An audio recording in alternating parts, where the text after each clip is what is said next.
Que el Señor nos bendiga, hermanos y hermanas. Amén. Que la paz y la gracia de nuestro Señor Jesucristo sea con ustedes. Amén. Amén. Dice una anécdota de un autor desconocido. Mientras cruzaban el Atlántico hubo una gran tormenta y el barco se hundió. El único sobreviviente de este naufragio fue a dar en una isla deshabitada. Sufrió penurias, pero pudo construir una choza para guardar lo poco que había rescatado del barco. Este hombre oraba todos los días y miraba el horizonte para ver si alguna nave podía rescatarle. Pasaba el tiempo y nada. Un día preparó los alimentos, acomodó la leña encendida para que el fuego no se apague y se fue a cazar. Cuando estaba de regreso, al ir acercándose, casi se muere al ver el humo y al encontrar que su choza se había quemado. Se enojó, lloró, se quejó a Dios porque según él era lo peor que le había pasado. Pero Dios tenía planes con este desastre. Al día siguiente un barco arribó a esta isla y este hombre no sabía cómo y por qué, pero el capitán del barco dijo: ayer a la distancia vimos sus señales de humo y por eso estamos aquí. Para este hombre era el fin, pero el fin fue el medio para que él pueda salvarse. Y Dios utilizó ese incendio que pierda lo que más valor tenía para él, para que pudieran rescatarle. Dios obra de maneras inexplicables. Amén. Cuando nosotros le clamamos. Tal vez no responda como le pedimos, pero Él hace su voluntad. Nuestra lectura en Romanos 8:28 dice: y sabemos que a los que aman a Dios, todas las cosas les ayudan a bien. Esto es, a los que conforme a su propósito son llamados. Oremos. Padre bendito, te damos gracias por tu palabra, porque tu palabra es viva, tu palabra es eficaz y tu palabra es vida, papito Dios. Amén. Y te agradecemos porque por medio de ella te hemos conocido y por medio de ella, Señor, somos levantados, somos animados al estar caídos. Y siempre, bendito Dios, tú por medio de tu palabra quieres que tu pueblo tenga contacto contigo y con tus verdades eternas. Gracias por tu Santo Espíritu que nos hace entender tu palabra. Y gracias, bendito Dios, porque tu bondad es infinita y porque tú eres bueno y porque para siempre es tu misericordia. Y clamamos, bendito Dios, para que tú seas obrando tu perfecta voluntad en cada vida, papito santo, y que seas obrando por los hermanos que ya han estado clamando, mis hermanos, papito Dios, que tú los levantes en el nombre de Jesús, porque tuya es nuestra vida, papito Dios. Tú nos creaste a imagen y semejanza tuya, y ahora, bendito Dios, clamamos que tú hagas tu obra de poder en el nombre de Jesús. Y te exaltamos y te adoramos y te honramos, y en esta mañana te agradecemos por lo que tú harás. Y bendecimos tu nombre glorioso y te agradecemos porque tu palabra es esperanza y vida. Y te agradecemos en el nombre del Padre, del Hijo y del Espíritu Santo. Amén y amén. Amén. Respecto a este versículo de Romanos 8:28 dice la palabra, el comentario de la Biblia del diario Vivir. Dios hace posible que todas las cosas, no solo incidentes aislados, redunden en nuestro bien. Esto no significa que todo lo que nos pasa es bueno. Lo malo sigue prevaleciendo en nuestro mundo caído, pero Dios es capaz de cambiar todas las circunstancias a nuestro favor. Tenga presente que Dios no está ocupado en hacernos felices, sino en cumplir sus propósitos. Pensando en todo esto, cuando pasa alguna tragedia, cuando llegan las enfermedades, es como que se acabara el mundo. Y por lo general podemos nosotros pensar tal vez que Dios se olvidó, o ver que tal vez Dios es un Dios castigador y que está esperando lo mínimo para reprendernos. Pero Dios tiene propósitos en todo lo que pasa. Eso tenemos que pensar. Si hemos tenido una pérdida, si ha pasado algo que no esperábamos, algo quiere hacer Dios con todas esas cosas. Vienen las calamidades, los incidentes, a veces se pierde hasta el trabajo, vienen situaciones complicadas, pero a veces eso es parte del plan de Dios. Porque Él tiene un plan para su vida. Él tiene un plan para cada persona. Eso tenemos que pensar nosotros. Él sabe nuestro presente, sabe nuestro futuro. Pero mientras estemos en este mundo, tenemos que someternos a la voluntad del Rey de Reyes. Es que el Señor nos conoce. Él conoce cada uno de nuestros corazones. Y Él conoce a todo mundo, sea que tenga una relación con Dios o no la tenga. Pero Dios, Él está preocupado por todos. Imagínense cómo estará Dios preocupado cuando una persona no muestra interés por Él. Es que el Señor no quiere que nadie se pierda. Él quiere que todos se salven. Y el Señor quisiera que todo el mundo responda a la palabra de Él. Pero a veces vemos que aún familiares nuestros a veces no hacen caso. Y les insistimos y no hacen caso. Entonces ahí clamamos al Señor que tenga misericordia. Pero ¿sabe qué? A veces el Señor tiene que usar pruebas dolorosas para acercarle a las personas, para que abran sus ojos espirituales y se acerquen al Dios viviente.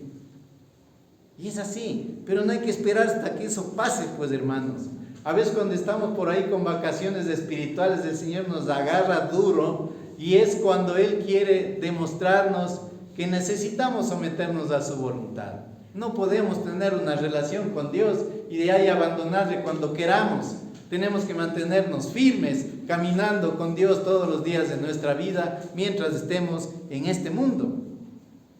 Por eso, hermanos amados, cuando uno es creyente y no cambia, no se entrega por completo, igual el Señor tiene que utilizar algún medio para hacernos crear responsabilidad espiritual aún en nuestra mente.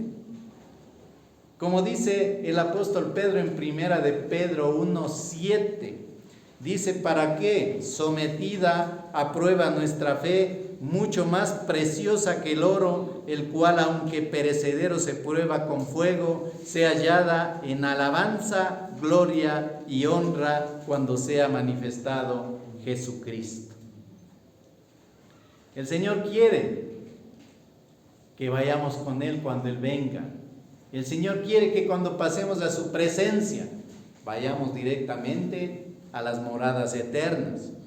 Por eso, siempre hace todo lo posible para que estemos buscando la luz de su rostro.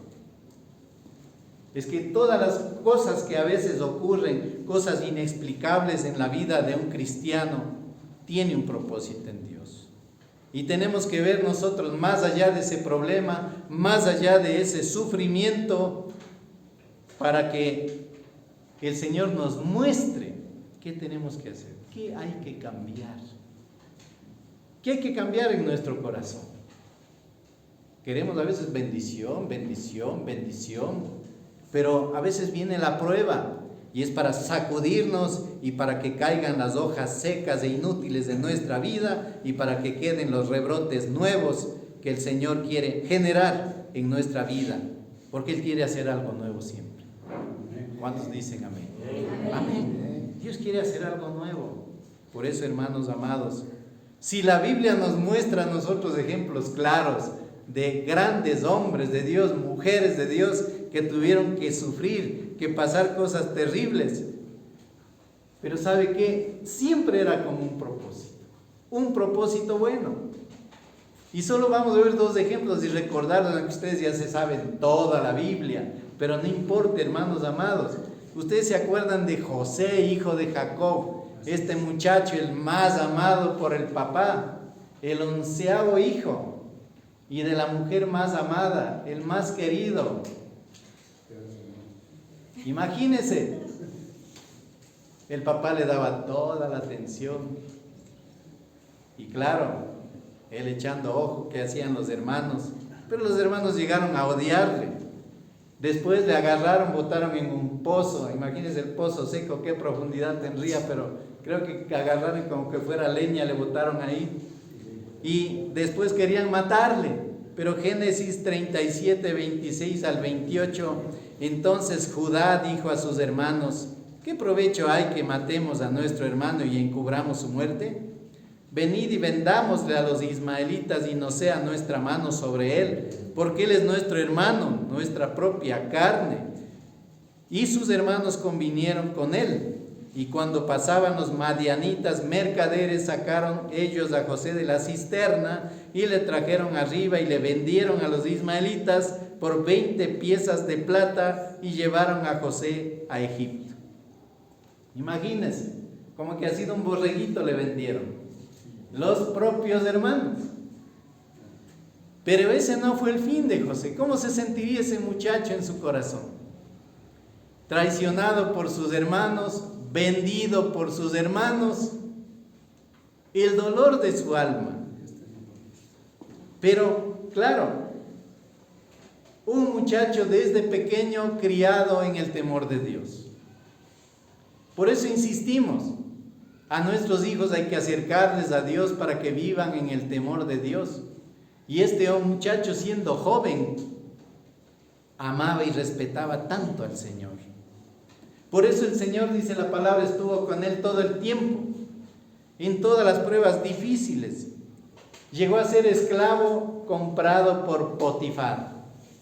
Llegó a la casa de él y claro, seguramente demostró todas sus habilidades, su inteligencia, y llegó a ser el administrador de toda la casa. Por eso él mismo decía: todo ha puesto mi amo en mis manos, solo su mujer no ha puesto en mis manos porque es de él, pero todo yo administro, todo. Imagínense, halló gracia, dice la palabra, ante los ojos de Potifar. Génesis 39 del 1 al 4. Llevado pues José a Egipto, Potifar, oficial de Faraón, capitán de la guardia, varón egipcio, lo compró de los ismaelitas que lo habían llevado allá. Mas Jehová estaba con José y fue varón próspero y estaba en la casa de su amo el egipcio. Y vio su amo que Jehová estaba con él y que todo lo que él hacía, Jehová lo hacía prosperar en su mano. Así halló José gracia en sus ojos y le servía, y él le hizo mayordomo de su casa y entregó en su poder todo lo que tenía. Imagínense, todo lo que tenía en manos de este muchacho. Pero ¿sabe qué? José era guapo, pues no era ni feo. Imagínense, bien parecido, cuerpo atlético. Ay, Dios mío, y la mujer de Potifar, dice la palabra del Señor, se fijó en él y quería violarle al muchacho. Quería acostarse con él. Pero ¿sabe qué? José, él no dijo en corto nomás, no. José dijo, no. ¿Cómo le voy a hacer esto a mi amo, que ha puesto todo en mis manos y se ha reservado solo a ti? Yo no puedo hacerle esto a mi amo y pecar contra el Señor mi Dios. Era tan consciente, imagínense, pero esta mujer que estaba tal vez desesperada y más ardiente que un horno, le arrancó la ropa porque quería la fuerza y él se corrió. Y después le dijo, José quiso violarme. Imagínense, le acusó de querer violarla. Fue encarcelado injustamente. Pero la diferencia es que él no era como los demás presos. Dios estaba con él. El Señor estaba con José. Génesis 39, 21, 22 dice, pero Jehová estaba con José y le extendió su misericordia y le dio gracia en los ojos del jefe de la cárcel. Y el jefe de la cárcel entregó en mano de José el cuidado de todos los presos que había en aquella prisión, y todo lo que se hacía allí, él lo hacía. Imagínense, José bajo la cobertura de Dios, todas las cosas feas que le iban pasando en su vida, él las superó y salió adelante, porque todas esas cosas malas le ayudaron para bien. Le ayudaron para bien porque empezó ya a interpretar los sueños del copero, del panadero. Después le llamaron, ya, claro, porque hasta se olvidaron de él, estos señores. Y después fue e interpretó los sueños de Faraón cuando estaba ya soñando cosas raras, de las vacas flacas, de las vacas gordas, de las espigas flacas, de las espigas gordas. Y él la interpretó y le explicó qué es lo que iba a pasar. Entonces, imagínense, habiendo interpretado el sueño de Faraón, ¿qué le dijo Faraón? ¿Dónde voy a hallar otro muchacho más sabio como este para que administre todo el país? Y lo puso como gobernante, primer ministro de Egipto, imagínense. Solo se libraba el rey porque estaba ya casi al mismo nivel que él. El Señor le exaltó, el Señor le bendijo. Y por medio de él, ¿qué pasó? Los sinvergüenzas de los hermanos que le vendieron a la final tuvieron que venir y ver la cara de él. Y de ahí, él permitió que su pueblo no sufra hambre, sea salvado de esa hambruna y de la muerte, y salvó también al país, actuando con sabiduría. Por eso, Dios sabe que detrás de la prueba hay una bendición.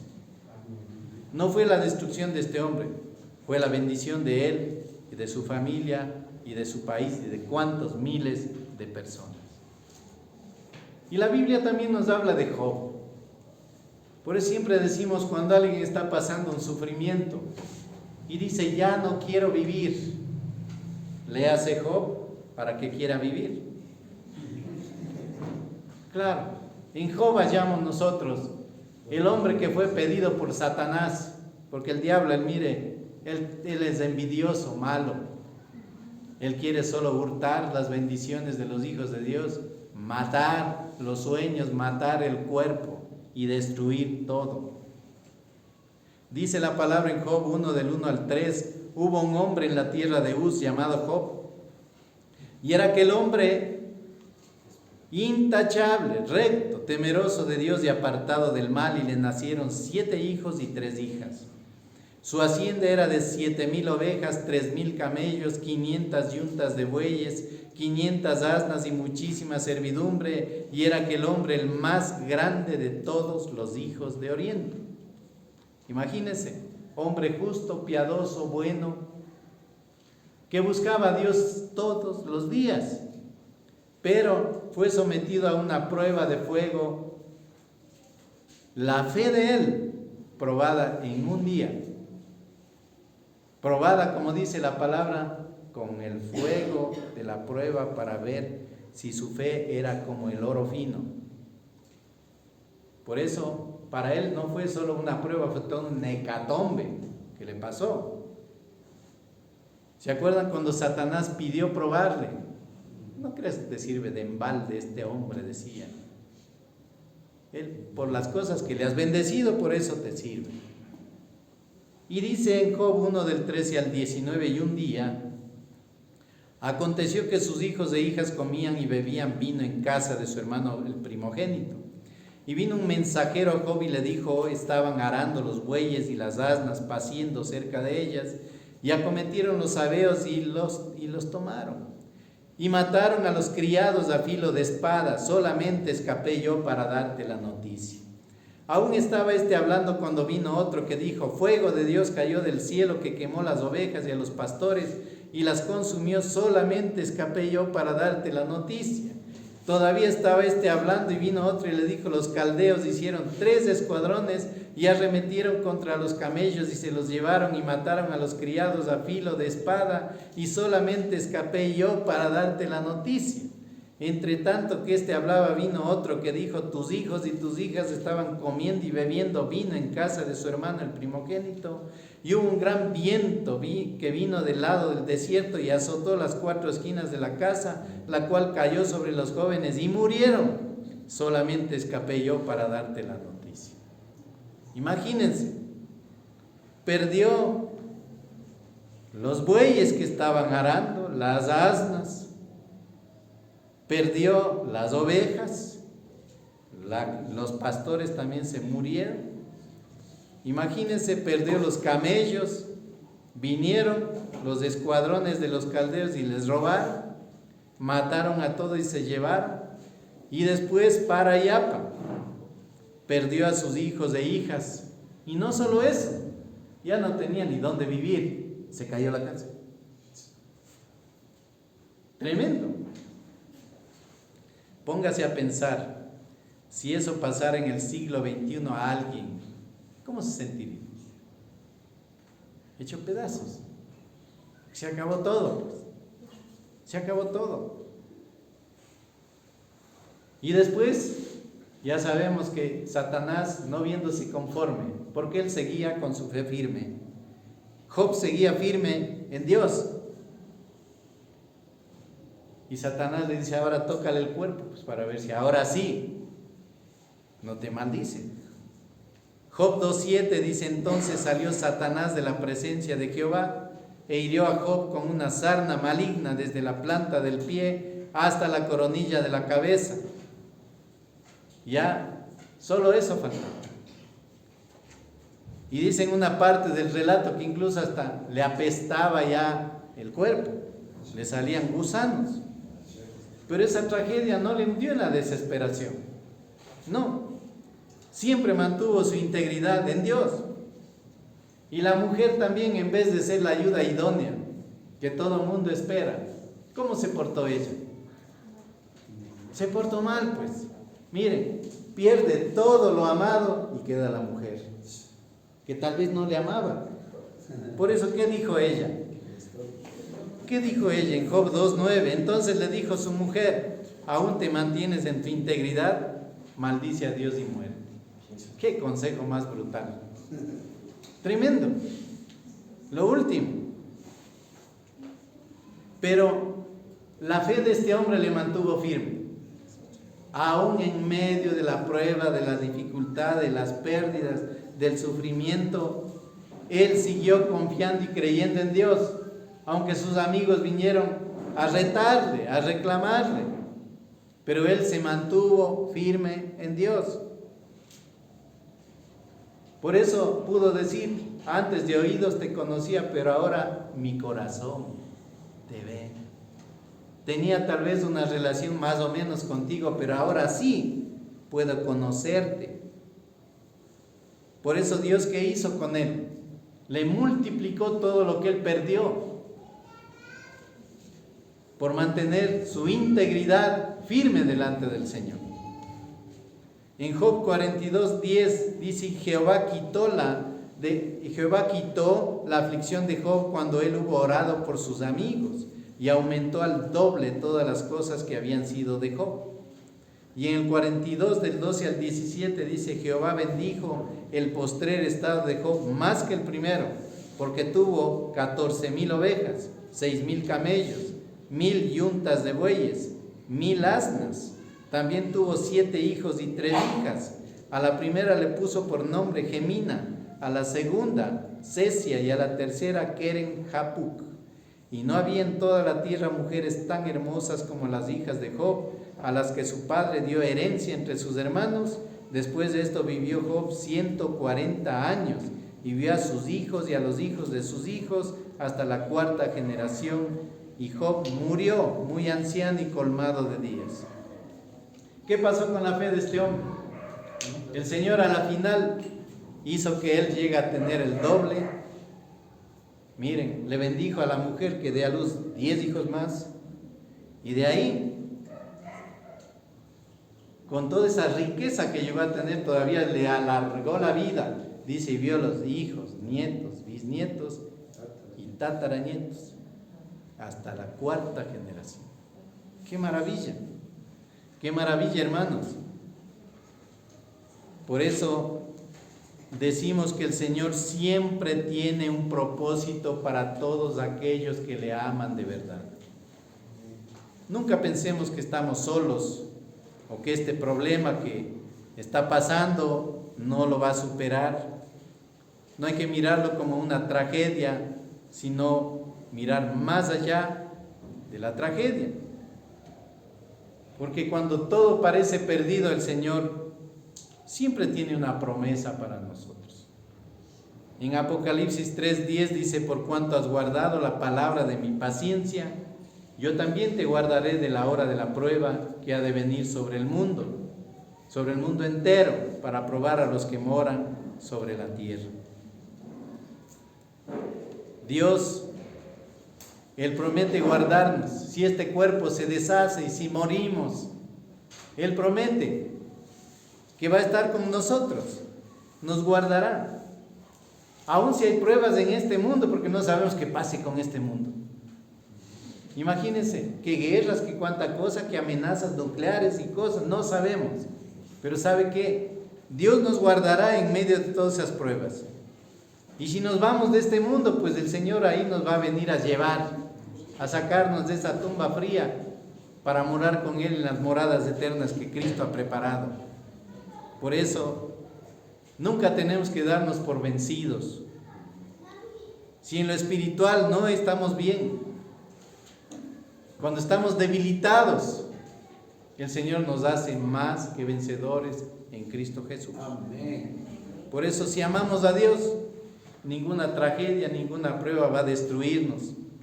Y no tenemos que pensar en dejar la iglesia, en salirnos, en abandonar todo. No. Por eso, sabiamente habló el apóstol a los romanos en el 8:28. Sabemos además que a los que aman a Dios, todas las cosas los ayudan a bien. Esto es a los que conforme a su propósito son llamados. Dios tiene ese propósito para su vida. Y es así, porque el Señor nos bendice y nos pone en lugares que nosotros ni pensamos, hermanos. Y Él hará con nosotros lo que nosotros ni pensamos. Si somos fieles al Señor, Él nos levantará. Ya no seguirá siendo un empleado, será el jefe.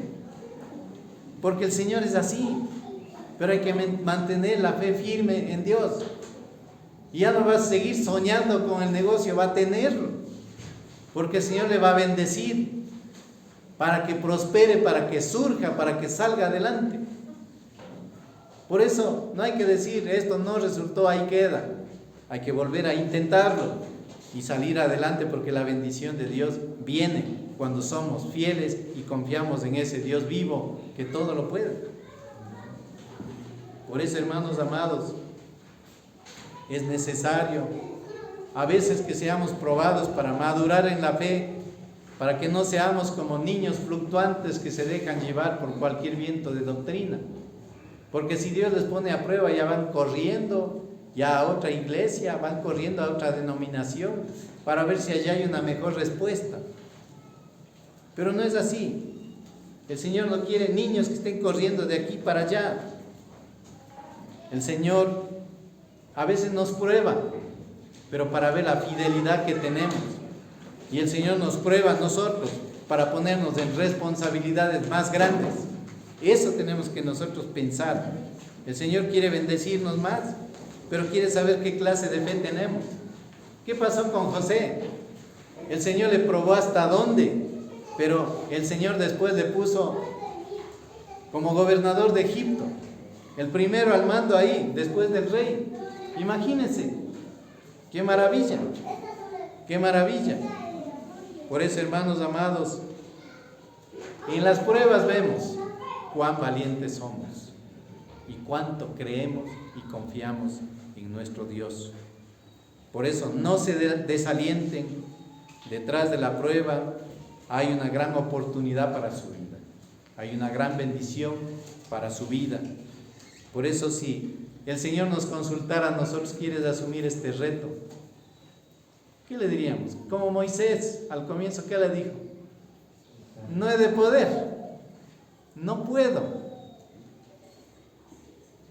Por eso el Señor nunca nos pregunta, pero a veces en medio de la prueba somos moldeados para ser más valientes y decididos en todas las cosas, para que asumamos retos más grandes en el nombre de Jesús.